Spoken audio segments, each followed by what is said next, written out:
Welcome to another mini blog. সেদিন ছিল বৃহস্পতিবার, রথযাত্রা।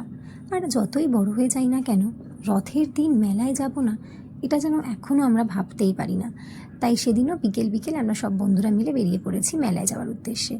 আর আমরা প্রথমে গেছিলাম বলরাম মন্দিরে, ভেবেছিলাম এখানে রথটা একবার টানবো, কিন্তু এত বেশি ভিড় ছিল তাই সেই সৌভাগ্য আর আমাদের হয়নি। তারপর ওখান থেকে বেরিয়ে আমরা চলে এলাম মেলার দিকে। আর আমরা ভাবলাম যে আগে একটা রথ টেনে নিই, তারপর মেলায় ঢুকবো। আর সেই মতো দেখলাম একটা বিশাল বড় রথ আসছিল, আর সামনে প্রচণ্ড ভিড় ছিল। তাও এই ভিড় ঠেলে ভিড় সামলে কোনো রকমভাবে একটু আমরা রথটা টেনেছিলাম। কথায় বলে রথ টানলে নাকি মা দুর্গা আসেন। সত্যি বলতে পুজো আসছে আসছে এই অনুভূতিটাই যেন সব থেকে বেশি আনন্দের। একবার পুজো চলে এলে কীভাবে যেন চোখের নিমিষে 5টা দিন কেটে যায়। তো যাই হোক, এরপর আমরা ঢুকলাম মেলায়। আর রথের মেলায় এসে জিলিপি খাবো না এটা তো হতেই পারে না, তাই জন্য প্রথমেই গরম গরম জিলিপি খেয়ে নিলাম, আর তারপর চললাম পুরো মেলাটা ঘুরতে। আর সত্যি বলতে এই রথের মেলায় আসাটা যেন একটা ইমোশন। ছোটোবেলায় মা বাবাদের সাথে আসতাম, আর এখন একটু বড় হওয়ার পর বন্ধুদের সাথে, কিন্তু আসতে এখানে হবেই। তো যাই হোক, আমরা পুরো মেলাটা ঘুরতে ঘুরতে চলে গেলাম একটা স্টলে। আর এখানে ভীষণ সুন্দর সুন্দর কানের বিক্রি হচ্ছিল, তো আমরা কিছু কিনলাম এখান থেকে সবাই মিলে। তারপর আমাদের প্রচণ্ড খিদে পাচ্ছিল, তাই চলে গেলাম একটু খাবারের স্টলের দিকে। প্রথমে আমরা ভেবেছিলাম এখান থেকে কিছু খাবো না, কিন্তু তারপর দেখলাম খাবারের স্টলগুলো মোটামুটি ভালোই।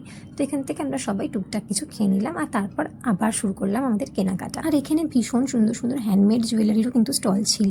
যদিও আমি সেসব আর কিনিনি, শুধু একটা চাবির রিং কিনেছি হ্যান্ডমেড, বাদ বাকি জুয়েলারি আর কিছু সেভাবে কিনিনি। আর এখানে তো প্রচুর দোকান আছে, মানে কোন দোকানটা ছেড়ে কোন দোকানটা দেখবো।